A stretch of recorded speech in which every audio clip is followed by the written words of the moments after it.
اسلام کی شان کو گھٹانے کے لیے کتنے آئے اور کتنے چلے گئے اور کتنے آئیں گے اور کتنے چلے جائیں گے، لیکن اللہ اکبر، اگر آپ توجہ کریں تو میں اقبال کی شاعری میں آپ کو سمجھاؤں۔ اقبال کہتا ہے نہ شبم نہ شب پرستم کے حدیث خواب گویم، چوں غلام آفتابم از ہما آفتاب گویم۔ فرمایا نہ ہم کالے ہیں اور نہ ہم کالی باتیں کرتے ہیں، فرمایا ہم چمکتے ہوئے محبوب کے غلام ہیں، ہم چمکتی ہوئی باتیں کرتے ہیں۔ کتنے آئے، کتنے چلے گئے، کتنے آئیں گے، کتنے چلے جائیں گے، پر حضور کا ذکر جیسے چمک رہا ہے اور جیسے ہو رہا ہے، قیامت تک ایسے حضور کا ذکر ہوتا رہے گا۔ وہ میں یہاں پہ ایک بات کہنا چاہتا ہوں، وہ آپ نے سنا ہوگا، عوام کے اندر ایک بات مشہور ہے کہ جی وہ ایک عورت تھی اور حضور پہ کوڑا کرکٹ ڈالتی تھی اور حضور کے رستے میں ڈالتی تھی تو حضور نے اس کو بھی معاف کر دیا۔ یہ نرا جھوٹ ہے، یہ حدیث ہے ہی نہیں، یہ نری بکواس ہے، یہ اس طرح کی کوئی بات ہے ہی نہیں۔ آپ مجھے بتائیں صدیق اکبر کے ہوتے ہوئے حضور پر کوئی کوڑا ڈال سکتا تھا؟ فاروق اعظم کے ہوتے ہوئے کوئی بندہ حضور کی طرف آنکھ دیکھ سکتا تھا؟ عثمان غنی، مولا علی، ان جیسے شیروں کے ہوتے ہوئے جن کے بارے میں نبی علیہ الصلوۃ والسلام نے فرمایا اللہ رب العالمین نے ازل میں دیکھا، اللہ رب العالمین نے ازل میں سب کے دلوں پر نظر ڈالی، فرمایا جن کے سب سے زیادہ پاکیزہ دل تھے ان کو اللہ نے میری صحابیت کے لیے چنا ہے۔ مطلب کیا؟ صدیق اکبر کو ازل میں چنا گیا، فاروق اعظم کو ازل میں چنا گیا، عثمان غنی، مولا علی، یہ وہ حضور کے غلام تھے جن کو اللہ رب العالمین نے ازل میں چنا حضور کی صحابیت کے لیے۔ تو میں نے کہا ان کے ہوتے ہوئے حضور کی طرف کوئی دیکھ سکتا تھا؟ یہ نرا جھوٹ ہے، ہاں یہ نری جو ہے غلط بات ہے کہ جی وہ حضور پہ کوڑا کرکٹ ڈالتی تھی اور حضور معاف کر دیتے تھے، ایسی کوئی بات نہیں ہے۔ خدا کی قسم حضور کے وہ غلام، اللہ اکبر، جہاں عبیدہ بن جراح رضی اللہ تعالیٰ اپنے باپ کا سر کاٹ کے لے آئیں، حضرت مصعب بن عمیر اپنے بھائی کی گردن کاٹ ڈالیں، حضرت سیدنا فاروق اعظم اپنے ماموں کو کاٹ ڈالیں، وہ یہ دیکھتے رہتے تھے کہ بڑھیا کب آئے گی اور حضور پر کچرا ڈالے گی اور صحابہ دیکھتے رہیں گے۔ یہ نرا جھوٹ ہے۔ آؤ میں تمہیں بتاؤں، اگر کسی نے حضور کی راہ میں کانٹے بچھائے یا حضور کی طرف غلط اور میلی آنکھ دیکھی تو پھر اس کا انجام کیا ہوا؟ اللہ اکبر۔ ابو لہب نے کہا تھا نا کہ محمد کے ہاتھ ٹوٹ جائیں، اللہ رب العالمین نے قرآن اتارا، فرمایا تبت یدا ابی لہب وتب ما اغنی عنہ مالہ وما کسب سیصلی نارا ذات لہب وامرأتہ حمالۃ الحطب فی جیدہا حبل من مسد۔ اس نے ایک مرتبہ کیا ہے، محمد آپ کے ہاتھ ٹوٹ جائے، رب رب ہو کے کہتا ہے۔ کبھی آپ عالم تصور میں سوچیں، کبھی آپ اپنے ذہن پہ زور دیں۔ لوگ ہمیں کہتے ہیں نا، علماء کو لوگ کہتے ہیں کہ جی تہذیب کے دائرے میں رہ کے گفتگو کرنی چاہیے۔ میں نے کہا جب حضور کی بات آ جائے تو پھر تہذیب شہذیب سب ختم ہو جاتی ہے۔ میں آپ کو حقیقت بتا رہا ہوں۔ یار آپ مجھے ایک بات بتائیں، رب تبارک و تعالیٰ خود گفتگو کر رہا ہے، یہ قرآن کس کا کلام ہے؟ سب کہیں کس کا کلام ہے؟ رب کا کلام ہے، اور رب رب ہو کے کہہ رہا ہے۔ واللہ میں آپ کو حقیقت بتا رہا ہوں، اگر میں قرآن کی آیتیں پڑھنا شروع کروں نا تو آپ حیران ہو جائیں کہ رب حضور کے بارے میں اور حضور صلی اللہ علیہ وسلم کے معاملے میں گفتگو کیسی فرماتا ہے۔ جب ابو لہب نے کہا نا کہ آپ کے ہاتھ ٹوٹ جائیں تو پھر رب نے پتہ کیا جواب دیا؟ فرمایا تبت یدا ابی لہب وتب، فرمایا میرے محبوب کے ہاتھ کیوں ٹوٹیں؟ ہاتھ تو تیرے ٹوٹیں۔ یہ رب کہہ رہا ہے، یہ رب کہہ رہا ہے۔ یہ کون کہہ رہا ہے؟ یہ رب کہہ رہا ہے۔ فرمایا اور اس کے ہاتھ ٹوٹ ہی گئے، اور اس کی وہ بیگم تھی نا، اس کی جو بیوی تھی جمیل اس کا نام تھا، ویسے تو اس کا اصل نام تو اروا تھا، اور آپ کو پتہ ہے اروا عربی میں کس کو کہتے ہیں؟ بھینگے کو کہتے ہیں، اور وہ تھی بھی بھینگی، اس کی ایک آنکھ ٹھیک نہیں تھی۔ یہ میں آپ سے کوئی مذاق نہیں کر رہا، میں آپ کو حقیقت باتیں بتا رہا ہوں۔ اس کا نام اصل اروا تھا، اور اروا کہتے ہیں بھینگے کو، اور وہ ایک آنکھ سے بھینگی تھی، اور وہ پتہ بہت امیر خاندان کی تھی، بڑے پیسے والی تھی، بڑے اس کے پاس دولت تھی۔ اس کا کام کیا تھا؟ وہ حضور سے بغض کرتی تھی، حضور علیہ الصلوۃ والسلام سے حسد رکھتی تھی، وہ چاہتی تھی کہ جتنی تکلیف میں دے سکوں وہ دیتی تھی۔ وہ اتنی امیر تھی کہ اس نے اپنے گھر کے کام کاج کرنے کے لیے نوکر چاکر نوکرانیاں رکھی ہوئی تھی، لیکن اس کا کام کیا تھا؟ یہ لوگ جو کہتے ہیں نا کہ وہ حضور پہ کوڑا پھینکتی تھی اور صحابہ دیکھتے رہتے تھے، یہ نرا جھوٹ ہے۔ آؤ میں تمہیں بتاؤں ہوتا کیا تھا۔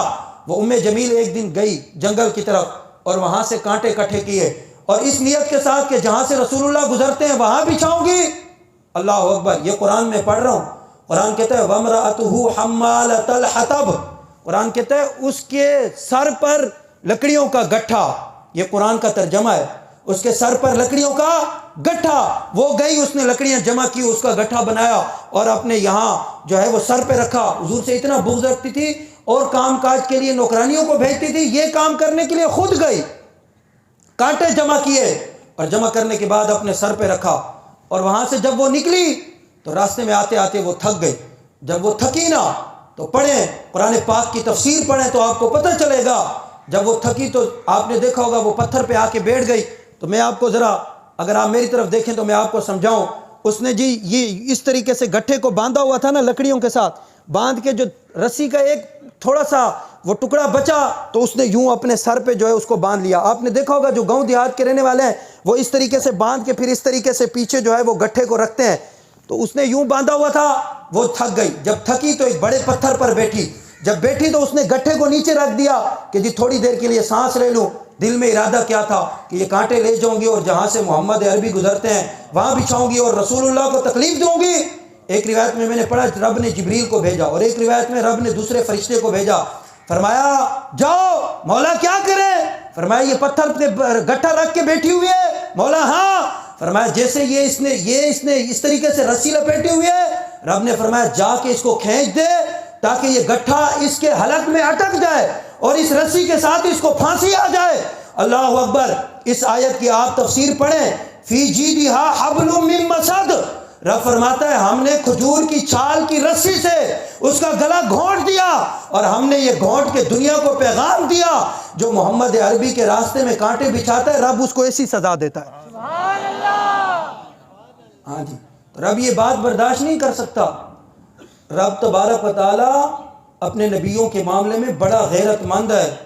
آپ نے نہیں پڑھا قرآن میں یوسف علیہ السلام کی صرف بولی لگی مصر میں, رب تبارک و تعالیٰ نے 7 سال تک وہاں قحط نازل کیا. بچے روتے تھے, بل بلاتے تھے, تڑپتے تھے, بھوک سے مر جائے. ان کی عورتیں روتی تھی, بچے روتے تھے, سارے بھوک سے مر رہے تھے. لیکن 7 سال تک رب تبارک و تعالیٰ نے ان کی طرف دیکھا ہی نہیں جب تک چھوٹا بچہ بھی جا کے بازار مصر میں بکا نہیں. میں نے کہا وہ تو جناب یوسف ہیں, یہ تو جناب محمد الرسول اللہ ہے. امام یہاں بولا, فرمایا کہاں ہوتے خلیل و بنا کعبہ و منا, لولاک والے صاحبی سب تیرے گھر کی ہے. اور مولا علی نے واری تیری نیند پر نماز, اور وہ بھی اثر جو سب سے اعلیٰ خطر کی ہے. اور صدیق غار میں جاں ان پہ دے چکے اور حفظ جاں تو جاں فروز غرر کی ہے. ثابت ہوا کہ جملہ فرائض فرو ہے, اصل الاصول بندگی استاج ور کی ہے. لوگ جی عمل پہ زور دیتے ہیں, عمل بھی کریں, آپ کو کس نے منع کیا؟ لیکن ایک بات میں بتا دوں, اگر حضور کے بارے میں آپ کا عقیدہ اور آپ کا مائنڈ درست نہیں ہے, قرآن کیا کہتا ہے وَقَدِمْنَا إِلَىٰ مَا عَمِلُوا مِنْ عَمَلٍ فَجَعَلْنَاهُ هَبَاءً مَنْثُورًا. فرمایا یہ عمل ایسے بکھر جائیں گے, ایسے ختم ہو جائیں گے جیسے پانی پر جھاگ ہوتی ہے. جھاگ کی کوئی اوقات ہوتی ہے, کوئی اہمیت ہوتی ہے؟ فرمایا میں تمہارے عملوں کو جھاگ کی مانند کر دوں گا. یا اللہ پھر عمل کیسے بچیں گے؟ فرمایا لیس علی الضعفاء ولا علی المرضى ولا علی الذین لا یجدون ما ينفقون حرج اذا نصحوا للہ ورسولہ. فرمایا ہاں جو اللہ اور اس کے رسول سے مخلص ہوگا, فرمایا اگر عمل میں کمی رہ بھی گئی تو کوئی بات نہیں ہے. فرمایا ایک طرف میرا فضل ہوگا, دوسری طرف محمد کی شفاعت ہوگی. فرمایا کمی رہ بھی گئی تو میں اس کے ذریعے پوری کر دوں گا. عمل کرو, عمل سے منع نہیں کرتے, لیکن یار اصل چیز تو حضور کی ذات ہے نا. ساری زندگی عمل کرتے رہے اور حضور کے بارے میں زیرو رہے. لوگ تحقیقیں کرتے ہیں. میں نے کہا تحقیق تو اس معاملے میں ہوتی ہے جہاں کوئی ڈاؤٹ ہو. ایسا ہی ہوتا ہے نا جی, 2 بندے ہیں, تحقیق چل رہی ہے کہ جی یہ بڑا ہے یا یہ بڑا ہے. اللہ اکبر. میں نے کہا حضور کے بارے میں تم تحقیقیں کرتے ہو کہ علم اتنا تھا, اختیارات اتنے تھے, نورانیت اتنی تھی. آپ کو پتہ ہونا چاہیے اس بارگاہ میں تحقیقیں نہیں چلتی. جس نے تحقیق کی ہے وہ برباد ہو گیا اور جس نے سر کو جھکایا وہ بلند ہو گیا. اس بارگاہ میں تحقیق کی کوئی ضرورت نہیں ہے. خدا کی قسم میں آپ کو حقیقت بتا رہا ہوں, جن لوگوں نے حضور کے بارے میں تحقیقیں کی ہیں نا وہ ذلیل ہو گئی ہیں، اس لیے کہ تحقیق وہاں ہوتی ہے جہاں مقابلہ ہو، حضور کے مقابلے کا تو رب نے پیدا ہی نہیں کیا۔ ہاں اس لیے کہ اعلیٰ حضرت نے تو بات ہی ختم کر دی، فرمایا سب سے اولا وہ اعلیٰ ہمارا نبی، سب سے بالا وہ والا ہمارا نبی، اپنے مولا کا پیارا ہمارا نبی، اور فرمایا خلق سے اولیاء، اولیاء سے رسول، اور رسولوں سے اعلیٰ ہمارا نبی، کرنوں بدلی رسولوں کی ہوتی رہی، چاند بدلی کا نکلا ہمارا نبی، انبیاء سے کروں عرض کیوں مالکو، کیا نبی ہے ہمارا تمہارا نبی؟ آپ کو پتہ ہے جہاں انبیاء بھی ہاتھ باندھ کے کھڑے ہیں، مولوی بیچارہ وہاں تحقیقیں کر رہا ہے، یہ وہ بارگاہ ہے جس نے یہاں تحقیق کی وہ ذلیل ہو گیا، جس نے مقام اور عزت کو گھٹایا وہ برباد ہو گیا۔ عمل کس کام کا؟ ہاں قرآن کریم میں رب تبارک و تعالیٰ نے واضح لفظوں میں فرمایا وَلَا إِن سَأَلْتَهُمْ لَيَقُولُنَّ إِنَّمَا كُنَّا نَخُوضُ وَنَلْعَبُ، فرمایا تم نے اللہ اور اس کے رسول کو کھیل سمجھا ہوا ہے؟ فرمایا نہیں، اللہ اور اس کے رسول کی بارگاہ یہ کھیل تماشا نہیں ہے۔ فرمایا ہاں کائنات میں ریڈ زون ایک ہی ہے اور وہ محمد عربی کی بارگاہ ہے۔ بس ہمیں یہ بتائے، آپ کو پتہ ہے لوگ حضور کے بارے میں تحقیقیں کرتے ہیں، او خدا او بندگان خدا، قرآن کریم میں رب تعالیٰ نے فرمایا فَلَمَّا تَجَلَّى رَبُّهُ لِلْجَبَلِ جَعَلَهُ دَكًّا وَخَرَّ مُوسَىٰ صَاعِقًا، فرمایا کہ جب موسیٰ علیہ السلام نے رب کی بارگاہ میں عرض کی نا مولا مجھے اپنی تجلی دکھا، مجھے اپنی جو ہے میں تیری زیارت کرنا چاہتا ہوں، میں تجھے دیکھنا چاہتا ہوں، رب تبارک و تعالیٰ نے فرمایا او موسیٰ تو مجھے نہیں دیکھ سکتا۔ بار بار جب عرض کی تو رب تبارک و مختصر رب تبارک و تعالیٰ نے اپنی ایک تجلی کا ظہور فرمایا، ایک تجلی نازل فرمائی۔ جب ایک تجلی نازل ہوئی تو قرآن پتہ کیا کہتا ہے فَلَمَّا تَجَلَّى رَبُّهُ لِلْجَبَلِ جَعَلَهُ دَكًّا وَخَرَّ مُوسَىٰ صَاعِقًا فَلَمَّا أَفَاقَ قَالَ سُبْحَانَكَ تُبْتُ إِلَيْكَ وَأَنَا أَوَّلُ الْمُسْلِمِينَ۔ آپ نے عرض کی یا اللہ یہ جو میں نے جب رب نے تجلی فرمائی نا تو موسیٰ علیہ السلام بے ہوش ہو گئے، جب آپ کو ہوش آیا اور آپ اٹھے تو آپ نے عرض کی مولا میں توبہ کرتا ہوں، دوبارہ اس طرح کی کوئی بات نہیں کروں گا۔ اللہ اکبر، اور ایک جناب محمد الرسول اللہ ہے، ہاں جی ایک رسول اللہ کی ذات ہے۔ کیا سمجھتے ہیں آپ حضور کو؟ موسیٰ علیہ السلام یہ امام فخر الدین رازی نے لکھا ہے اس آیت کے تحت، کچھ پڑھ لیا کرو، آپ نے لکھا ہے، آپ نے فرمایا حضرت موسیٰ علیہ السلام پر ایک تجلی پڑی اور آپ رب تبارک و تعالیٰ کی اس ایک تجلی پڑھنے سے اللہ تعالیٰ نے آپ کی آنکھ کو اتنی روشنی عطا فرمائی اور اتنی طاقت عطا فرمائی اور اتنی جو ہے وہ آپ کے اندر طاقت آ گئی۔ کتنی؟ فرمایا آپ کے اندر اتنی طاقت تھی کہ 30 میل کے بعد 30 میل دور اگر کوئی سیاہ رنگ کی چونٹی سیاہ رات میں سیاہ پتھر پر چل رہی ہوتی تو آپ 30 میل دور سے اس چونٹی کو دیکھ لیا کرتے تھے۔ جناب ایک تجلی پڑی، ایک تجلی، اور موسیٰ علیہ السلام ہم نبیوں کی توہین نہیں کرتے اور ہم نبیوں کے مقابلہ کرانے کے بھی قائل نہیں ہے، جناب موسیٰ کی بھی بڑی شان ہے، لیکن یار اپنے نبی کی تو بات ہی الگ ہے نا، ہم تو اپنے آقا کی بات کریں گے نا۔ اللہ اکبر، ایک تجلی برداشت نہ ہو پائی اور اس کے باوجود اتنی طاقت آ گئی، اور جب بات آپ کی اور میرے آقا کی آتی ہے اور جب بات آپ کے اور میرے محبوب کی آتی ہے تو رب ہو کے کہتا ہے۔ کون کہتا ہے؟ بول دیں، میں نعت خان تو نہیں ہوں، ظاہری بات ہے وہ ہمارے اکثر علماء کہتے ہیں کہ ہوتا سارا کچھ نعت خانوں کے لیے ہے، لیکن یار کم از کم آپ میری بات کی تصدیق تو کریں نا۔ رب ہو کے کہتا ہے۔ کون؟ رب ہو کے کہتا ہے ما زاغ البصر وما طغى لقد رأى من آیات ربہ الکبریٰ۔ رب تبارک و تعالیٰ فرماتے ہو پیارے جب میرے محبوب نے مجھے دیکھا تو نہ آنکھ ٹیڑھی ہوئی نہ آنکھ بھٹکی، فرمایا میں نے اپنا جلوہ دکھایا اور محبوب نے ٹک ٹکی باندھ کے دیکھا ہے، ٹک ٹکی باندھ کے دیکھا ہے۔ تو میں کہا جی جہاں ایک تجلی پڑ جائے وہاں یہ عالم ہے طاقت کا، اور جو عین ذات کو دیکھ کے آیا، اللہ کرے میرا یہ جملہ آپ کو سمجھ آ جائے، میں کہہ رہا ہوں جو عین ذات کو دیکھ کے آئے اس محمد عربی کی آنکھوں کی طاقت کا کیا عالم ہوگا۔ ہمارا یہ عقیدہ ہے کہ مصطفیٰ رہتے مدینے میں ہے پر دیکھتے پوری امت کو ہیں۔ ایک مرتبہ پھر کہہ دیں ہمارا امام تو امام ہے نا، امام نے بڑی کمال کی بات کی ہے، خدا کی قسم امام نے بڑی کمال کی بات کی ہے۔ امام پتہ کیا فرماتے ہیں؟ امام فرماتے ہیں کس ہاتھ کا خم تاب و تواں ٹوٹ گیا، کس ہاتھ کا خم تاب و تواں ٹوٹ گیا، کانپا ید بیضا کہ عصا چھوٹ گیا. میں سمجھاؤں گا، میں اسے آگے نہیں جاؤں گا، اس شعر کا مطلب بھی سمجھا کے جاؤں گا. اعلیٰ حضرت فرماتے ہیں کس ہاتھ کا خم تاب و تواں ٹوٹ گیا، کانپا ید بیضا کہ عصا چھوٹ گیا. جنبش ہوئی کس مہر کی انگلی کو رضا، بجلی سے گری شیشہ ماہ ٹوٹ گیا. آپ پتہ کیا فرماتے ہیں؟ آپ فرماتے ہیں کہ موسیٰ علیہ السلام کو رب تبارک و تعالیٰ نے یہ طاقت عطا فرمائی تھی. توجہ میری طرف رکھنی ہے.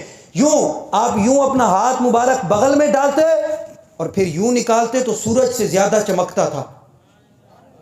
ہاں جی، سورج سے زیادہ چمکتا تھا. اور آپ کے عصا میں اللہ نے یہ طاقت رکھی تھی کہ پورے جتنے بھی جادوگر تھے ان کی رسیوں کو کھا گیا. ٹھیک ہے نا جی. اعلیٰ حضرت فرماتے ہیں کس ہاتھ کا خم تاب و تواں ٹوٹ گیا، کانپا ید بیضا کہ عصا چھوٹ گیا.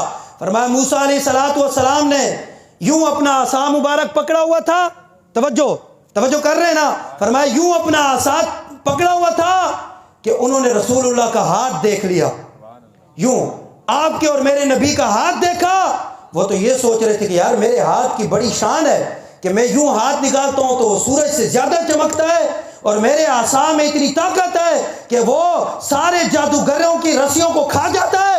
فرمایا کس ہاتھ کا خم تاب و تواں ٹوٹ گیا، کانپا ید بیضا کہ عصا چھوٹ گیا. فرمایا جب موسیٰ کی نظر آپ کے اور میرے نبی کے ہاتھ پہ پڑی تو ہاتھ یوں کانپنے لگا اور عصا نیچے گر گیا اور کہنے لگے یا اللہ ہماری شان بھی بڑی ہے، پر جب محمد کی شان دیکھتے ہیں تو سب بھول جاتے ہیں. فرمایا جنبش ہوئی کس مہر کی انگلی کو رضا، بجلی سے گری شیشہ ماہ ٹوٹ گیا. فرمایا حضور کے ہاتھ کی تو بڑی شان ہے. سبحان اللہ. فرمایا حضور کے ہاتھ کی تو بڑی شان ہے. فرمایا ایک انگلی میں رب نے یہ طاقت رکھی ہے کہ یہ انگلی اٹھی تو فرمایا چاند کا جگر ٹوٹ کے چاند دو ٹکڑے ہو گیا. فرمایا یہ رب نے محمد عربی کو شان عطا فرمائی ہے. ہاں، مولا علی کی نماز قضا ہوئی تو رسول اللہ نے یوں انگلی سے اشارہ فرمایا. اعلیٰ حضرت نے یہاں کچھ کہا ہے، اگر آپ کہیں تو میں پڑھ دوں. سبحان اللہ. اعلیٰ حضرت نے فرمایا سورج الٹے پاؤں پلٹے چاند اشارے سے ہو چاک، اندھے منکر دیکھ لیں قدرت رسول اللہ کی.